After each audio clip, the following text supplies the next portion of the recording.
Ecce Rome. Behold Rome. That's what they say to visitors here, though the one who says it is usually not, like me, a prisoner in a dungeon, but one of the local coach drivers, let's say, who's just paused at the brow of a hill and is pointing with his whip at the bronze gods and marble temples of this proud city. Oh, it isn't merely a city, of course, but the living heart of a great empire stretching from Britain to the Black Sea, presided over just now by a temperamental young man who, when he's not playing women's parts on the stage, plays the greater part of world ruler, the Emperor Claudius Caesar Nero. Without knowing it, he also plays the part of Antichrist. 3 years ago, a great fire swept through the city, and fearing he'd be blamed for lack of preparedness, tourists spread the vicious lie that the Christians had conspired to set Rome aflame and began a furious persecution. I must confess I plead guilty, except that the fires I've tried to ignite here and across the Roman Empire have been fires of the Spirit. Ecce Rome. Oh yes, I beheld Rome, beheld it in its majesty and its cruelty and in its breathtaking beauty, which is everywhere. Still, I cared less for the silent grandeur of the temples and towers of men than for the living voices of creation. The wind whistling through the hilltop pines at sunset, the nightingales singing on the Quirinal, the voices of the children at their games as they shouted in their melodious Latin. I like to think that someday those bright-eyed young sons and daughters of the pagan world would turn the fountains of Rome into the fonts of baptism and echo in a great chorus the reverent words of the Roman centurion. Domine non sum dignus. Lord, I am not worthy. Sed tantum dic verbo, but only say the word. Oh yes, I saw and felt Rome, what it was and what it might become. I lived in my own house during my early days here, for though I was technically a prisoner, my guards sometimes permitted me to stroll through the busy streets as they pointed out the houses of the great, the monuments of the heroes. I was, after all, a Roman citizen, not yet convicted of any crime, and my guards seemed to think that if only I could learn to love Rome as they did and confess that the city and the emperor were divine, I would thereby save myself. Divine. With those curls, I simply couldn't see it. What can I say? I lack imagination. Nowadays, I witness very little of the city, except out there where through a small break in the wall I can make out a part of a Doric column. When the sun is up, that is. Just now it's still very dark, and I suspect there's still a little time left before the dawn. I have a special reason for watching for it this summer morning. It will be my last. At first light, an escort of the Praetorian Guard will lead me outside the city walls, along the cobblestones of the Via Ostiensis, past the Pyramid of Cestius to the third milestone, where we'll turn down a side road and march a short distance to a place called the Acquiae Salvae. And there, at the foot of a pine wood that rises gracefully up into the low hills, I'll be tied to a stake, stripped, given a bloody scourging, and beheaded. I can only say, at last, my joy could not be greater, for to live is Christ, and to die is gain. It was once very different with me. Long before I was put in prison for the crime of believing that Jesus is the Messiah, I knew what it was like to put others there for that same offense. Though I was to convert many doubters, by the grace of the Lord, let me assure you, there was no doubter so hard to convince as myself. I had all of the arrogance of a young scholar, steeped in Greek and Hebrew learning and the pride of place that goes with fortunate birth. I was Saul of Tarsus, a citizen of no mean city, as I like to say, for Tarsus had done Rome great service, and in gratitude, Rome had bestowed the gift of citizenship to any born inside the Tarsus walls, and that was why, Hebrew of the Hebrews though I was, and proud of it, I could claim the same privileges under the Roman law as the most august Roman senator, and much later I was to do just that. Tarsus was a flourishing and cosmopolitan center of trade with a great university and temples and public buildings overflowing with beautifully wrought idols and mosaics. And yet the two idols I best remember were those that flanked the city's entrance gates. On the one side stood a marble statue of Sardanapalus, the city's founder and officially a god. On his pedestal was carved the Epicurean motto, "Eat, drink, enjoy thyself. The rest is nothing." On the other side stood a marble statue of Semiramis, the Assyrian Venus. Well, I'm sure those two never looked more triumphant than the day when Cleopatra's royal barge with its purple sails and silver oars came racing up the Cydnus River, bearing the queen to our city, where she might briefly share the bed of the Roman general Mark Antony. Eat, drink, enjoy thyself. The rest is nothing. My parents knew of better things, and when I was of an age, they sent me to continue my studies in that city of all cities, Jerusalem. Yerushalayim. Oh, here were no pagan shrines or pleasure palaces where men turned themselves into swine, but the living stones of spiritual destiny. Its very breezes seemed to carry the voices of David and Solomon, the thunderings of Isaiah, the still small voice of the eternal. I loved its fanatic, uncompromising spirit, its contempt for Rome, its arrogant delight in thinking itself the one true capital of the earth. It was more than history. It was meaning. It was a regal self-righteousness. It was a mighty intolerance. It was myself. I sat at the feet of the great Gamaliel, a Pharisee to whom I would be spiritual son, perpetually curious, perpetually learning. The law, the law, the law. The 10 great commandments, the criminal code, the rules of liturgy and sacrifice, eating and washing, harvest and gleaning, bond and free. It left out nothing. It answered everything, and never for a moment would I have believed that it was only a schoolmaster to teach us our inadequacy and lead us to Messiah.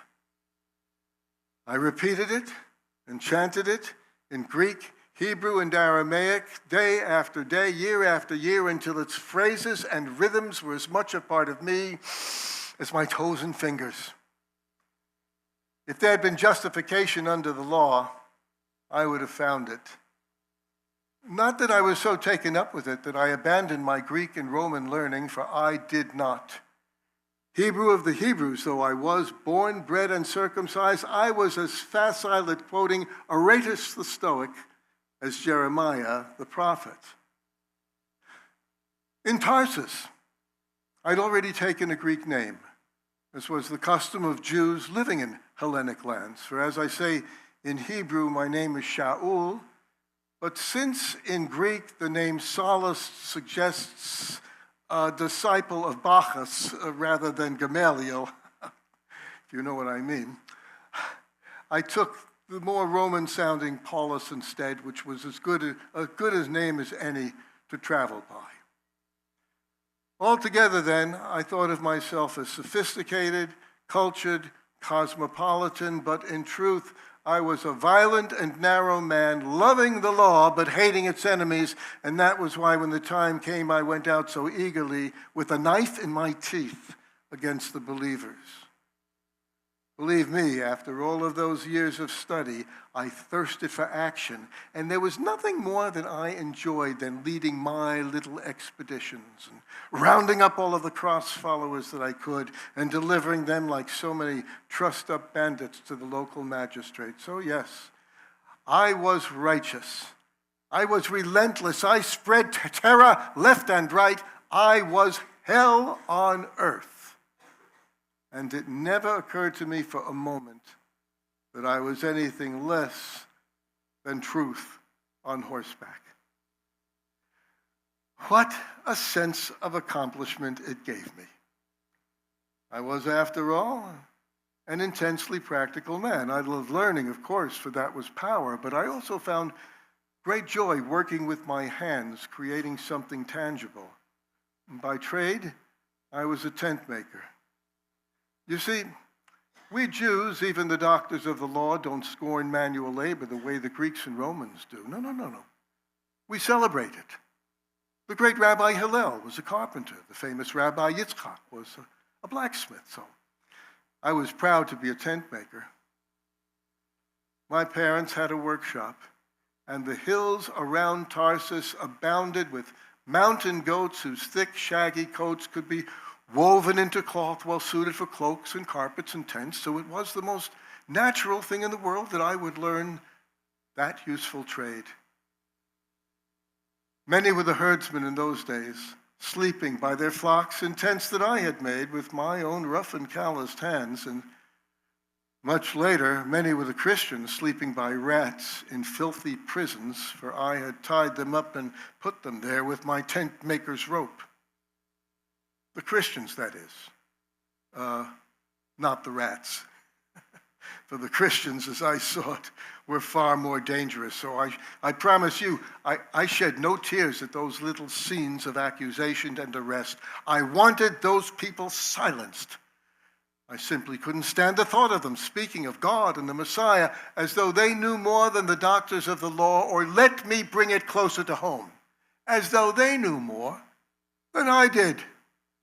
And yet here were all of these little chirping Christian sparrows proclaiming all was well, how their anointed one had somehow conquered sin, death, and even the Roman eagle by getting himself hammered to a pine cross and dying the death of a criminal.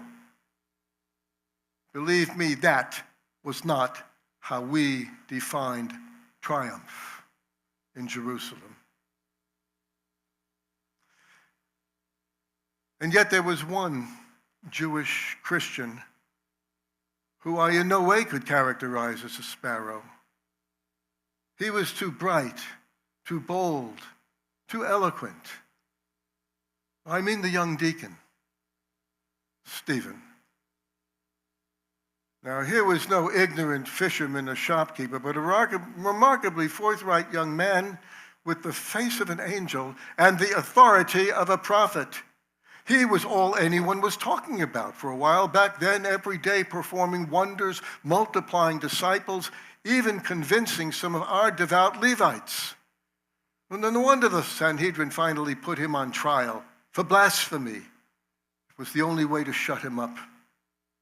And when the trial was held, it was held by the open air near the Lion's Gate by the Temple Hill, which gave it something of the flavor of a combat in an amphitheater.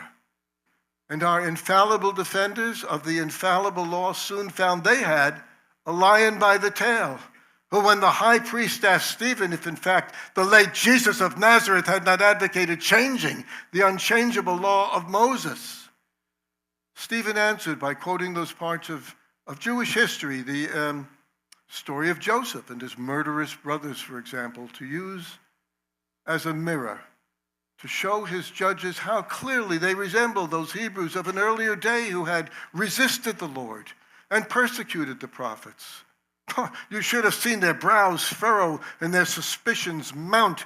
Was this young lion telling them that had they lived in an earlier day, they would have been not the law's defenders, but its enemies? He left no doubt about it. Or I should say, the Holy Spirit of God, speaking through Stephen, left no doubt. You stiff-necked and uncircumcised of hearts and ears, you always resist the Holy Spirit. What your fathers have done, so do you. Which of the prophets have not your fathers persecuted? And they have killed them who prophesied the coming of the just one, of whom you yourselves have now become the betrayers and the murderers, yes, you, who have received the law by the disposition of angels and have not kept it. Well, you can imagine their response to that, the impudence, the pride, the blasphemy, but worst of all, the truth. And yet somehow with that seraph-like face of his gazing up into the blue sky, Stephen was able to compel their silence long enough to say, "Behold, I see the heavens opened, and the Son of Man standing by the right hand of God." Well, the roar of outrage that went up at that, believe me, it could be heard all the way to the Mount of Olives. Poor Stephen was struck and shoved so many times along the way he stumbled like a newborn foal. But far from expressing fear, his eyes were like the eyes of a man who has seen the glory and rejoices that his hour has come. How do I know? I was there. I was there, tremendously excited by the mood of blood and rage, and yes, it was at my feet that the very witnesses who'd lied at Stephen's trial piled their garments so as not to get them soiled.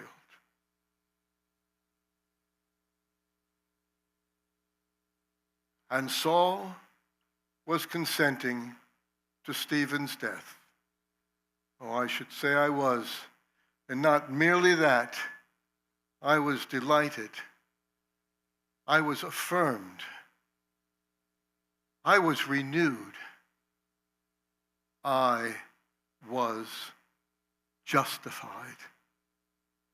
It's only much later that I realized that even as we thought we were executing a blasphemer, we were heaping glory on the head of the first messianic martyr. And that even as the stones flew, and Stephen prayed for our forgiveness,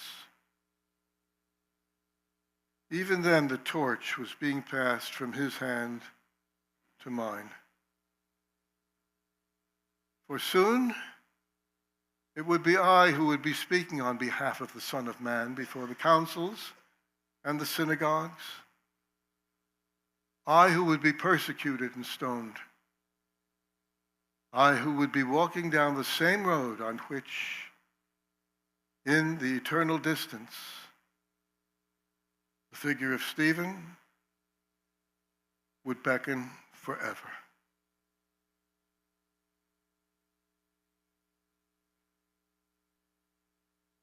But of all of that, I knew nothing just then. I only knew we'd killed our enemy's shining young champion, and another should not rise to take his place. Indeed, I couldn't wait to lead the charge. I went before the Sanhedrin, reminded them I'd already had some success in rounding up believers, and explained to them my ideas for setting up a network of terror, and volunteered my services to lead the far-reaching campaign that I urged them to wage. And when they saw that, young though I might be, I was a man of force and purpose, they were delighted to furnish me with the arms and the men and the documents that I needed. And there I was, as was so truly said of me, breathing out threatenings and slaughter, making sure that wherever the new faith went, the sword of the pursuer would soon follow. And that was what, in time, caused me to set out on the road to Damascus. That silver spoon on green velvet, as someone has called it, that city waiting for me at the end of the journey that would change my life forever. It was 150 miles as the crow flies, but the way was by no means direct. In fact, it was an 8 days journey that followed a dusty caravan route north through Galilee toward Mount Hermon and across the dry plains. And a difficult journey it was, with my haste and impatience, our sore-footed animals, and the terrible heat of high summer. But when at last the city drew near, the sun was fierce and the dust thick. But I rejoiced to see the faint outline of Damascus in the far distance, and I had just paused to point it out to one of my men when suddenly everything became very still, and I found myself gazing up into a pure and dazzling light. And even as I felt like some tiny insect watching the secret door of the universe open wide, my legs lost their strength, and I fell to the ground, feeble and terrified, and wondering if I was still a part of the present world. And then I heard the voice, serene and majestic, but with the tone of a father dismayed by a willful child. Shaul, Shaul, lama tirafani. Saul, Saul, why do you persecute me? And this was the strangest thing, for though I still officially believed it could only be the God of Moses, there being, as I knew, no other, I asked, "Who are you, Lord?" "I am Yeshua. It is hard for you to kick against the goads." Well, there it was, the terrible truth. The truth I'd fought against, the truth that all of those imprisoned victims of mine had been right to accept, the truth that had brought me to my knees, the truth of the one who had said, "I am the way, the truth, and the life." I was astonished. I was ashamed. I was terrified. I was trembling. But even then, I knew that I was being called, and that wrong and wicked though I had been, I would have my part to play in the colossal drama that had begun to unfold on a cross in Jerusalem. "Lord," I said, "what would you have me to do?" "Arise, go into the city. There it will be told to you what you must do." And that was all. The whole experience lasted only a moment. Indeed, my men were almost as astonished as I was, for they too had heard the sound of the voice and had wondered what strange god or sorcerer had chosen this lonely path to address me in mysterious and disembodied words and leave me blind as a stone. And yet they took good care of me. They led me by the hand into Damascus to the house of a certain Judas on what the Romans called the Vicus Rectus, a very fitting name, the street called Straight, for straight would the Lord make my path from that point on. Well, for 3 days I saw nothing. I touched no food or drink, but finally a man named Ananias came to me and laid hands on me and became the channel through which my sight was restored. And when that came to pass, Ananias was as mystified as I was overjoyed. "Lord," he said, "I have heard what great harm this man has done to your saints in Jerusalem." He had heard correctly, but the Lord responded, "Go your way, for he is a chosen vessel unto me. For he will bear my name before the Gentiles and kings and the children of Israel." and I will show him what great things he must suffer for my name's sake. A chosen vessel. That's what I was. I hadn't chosen him. He had chosen me. And into the vessel of my being, he would pour his Spirit. And his Spirit would lead me to do great things in bearing his name before the Gentiles and kings and the children of Israel. I, who had been an instrument of destruction, would now become a vessel of grace and truth. A mighty work was beginning. And so, I preached the gospel, taking care never to lay upon any other man's foundation. In Corinth, I taught three things: faith, hope, and love. For these three are as to our spirits as earth and rain and sunshine. For faith leaps, hope climbs, and love walks beside.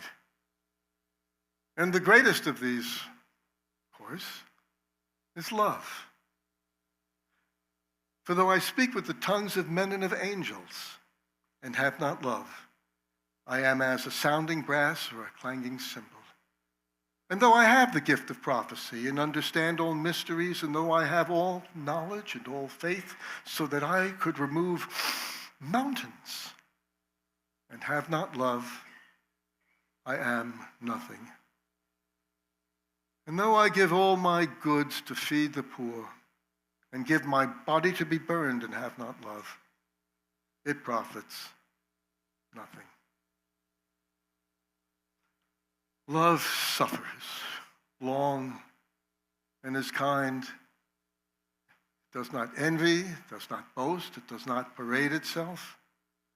Love does not behave rudely, does not seek its own, is not easily provoked, thinks no evil. Love bears all things, believes all things, hopes all things, endures all things. Love never fails. For where there are prophecies, they shall fail. And where there are tongues, they shall cease. And where there is knowledge, it shall pass away. For we know in part, and we prophesy in part. But when that which is perfect is come, that which is in part shall pass away. When I was a child, I spoke as a child, I understood as a child, I thought as a child. But when I became a man, I put away childish things. For now we see in a glass darkly. Then, face to face. Now I know in part, but then I shall know even as I am known. But now abide three things: faith, hope, and love. And the greatest of these is love. You must pardon me if I preach. It's an old habit. But there came a moment when in Caesarea Maritima I was brought before the governor Porcius Festus, and I shouted out the two words any citizen in the empire is free to assert at any time. Caesarem appello. I appeal to Caesar. Festus had no choice. Have you appealed to Caesar you shall go. So here I am. I've been brought before the emperor twice, and I can assure you there could be no greater distance between two men face to face than the Emperor Nero of Rome and the Apostle Paul of Jerusalem and Antioch, for that Messiah-hating Caesar has at last decreed my citizenship means nothing if I would place any god above the divinity of the emperor.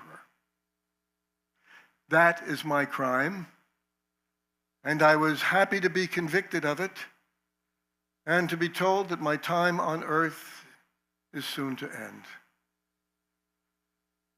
For time is our shipwreck, and whether we strike the rocks far at sea or those close to shore, strike and die we must. Indeed, I know something about shipwreck, both literal and figurative. Indeed, I experienced the real thing on my way to Rome, and not for the first time. But here was an ordeal that the Lord allowed me to undergo so that others now and in the future would know that there is only one God that can rescue us from the storm in which we have our life and years. For this was heaven speaking through every crashing wave and every gust of wind. I'd sailed from Caesarea with numerous other prisoners under the charge of a centurion named Julius. And about halfway to Rome, under the darkest skies I'd ever seen, began the fierce rain and screeching wind of what seemed like a journey through hell. And before it was over, we'd suffered horrible thirst. We'd been without food for 14 days. We knew what it was like to drift day after day on the open sea until our very sails seemed shrouds and our ship a coffin. And just as we were about to run aground on the rocky coast of Malta, I said to that shipload of 276, "Be of good cheer. There will be no loss of life. For tonight an angel of the Lord stood by me, saying, 'Behold, Shaul, you must be brought before the emperor, and lo, God is giving you all who sail with you.'" Do you think that that shipload of 276 soldiers, sailors, and prisoners ever forgot that word of salvation spoken to me by an angel and by me to those men who feared so desperately for their lives, for what I prophesied came true? Not a single life was lost. The Roman emperor could not save them. Diana of the Ephesians could not save them. The Stoics and the Epicureans could not save them. Jupiter and Mercury could not save them. No power on earth could save them, but the God of shipwreck could save them, because the God of shipwreck is a God of life. He is God over the tomb of Lazarus. He is God over the tomb of Jesus. He is God over the road to Damascus. He is God over the stones that struck me at Lystra. He is God over Athens, Tarsus, Ephesus, Antioch, Corinth. He is God over Jerusalem, and he is God over Rome. And he knows our spiritual shipwreck, and he would have us to be saved. The Jews first, for we were his first love, his chosen people, and his chosen vessels. And if I, a mere man, sorrow continually and pray ceaselessly for my beloved kinsmen, having received the adoption and the promise and the covenants of glory, may yet receive the greatest gift of all, the gospel. If I, a mere man, hunger and thirst for that, what must the Lord, who has made us and shaped us and been our God all of these centuries, what must he feel? For he has chosen from all peoples, everywhere, and by his death on the cross, salvation can be ours if we will receive it. And this supreme love gift is ours to claim, provided once we've accepted it, we fight to keep it and to resist the temptations of the world. And about this, I would say a final word. Or I should say, repeat a final word. It was in my last letter to Timothy, now Bishop of Ephesus. And I pray that he, in his turn, and you in yours, and others in theirs throughout the generations, as the faith spreads its light, will so live as to say what I say once again. I have fought a good fight. I have finished my course. I have kept the faith. You must pardon me, for I see light on the column and I hear footsteps on the high stairs.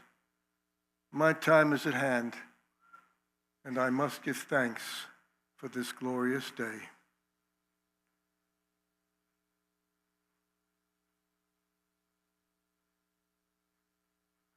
Shema Yisrael, Adonai Eloheinu, Adonai Echad.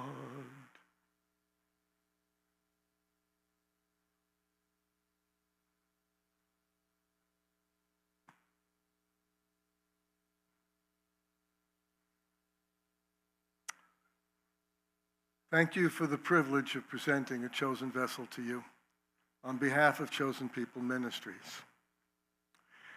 And if I may just say a few words as Allan Shore and not the Apostle Paul. I came here with a bit of a hidden agenda that's not so hidden. And that is to inspire you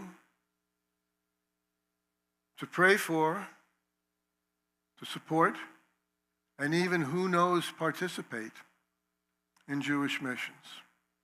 How many of you have a Jewish friend? I'll tell you what, I hope all of you have at least one Jewish friend. You know who. It's good to remember that. And I have some skin in the game here. Because if you think that it takes a Jewish believer to lead a Jewish person to faith in Jesus, think again. Because it was someone like you that dared to reach across, found the courage to reach across that Grand Canyon-sized abyss of misunderstanding and suspicion and distrust and bring me a message that was so compelling that it would not leave me alone until I had my own road to Damascus. So you have some brochures that are on your chairs, because Chosen People Ministries is the sending agency that brought me out here.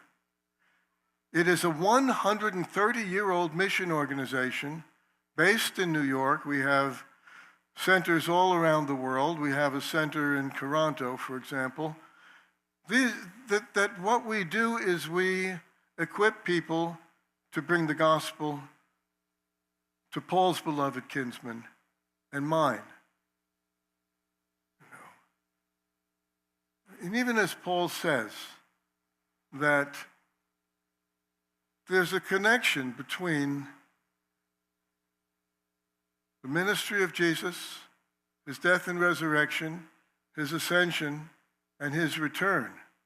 And if you go through Romans 9, 10, and 11, you will find that the trigger that is pulled is the repentance and restoration of the Jewish people, as Paul speaks directly to the Romans, even as he is speaking directly to you today to be the instrument of blessing to those through whom you have been so richly blessed.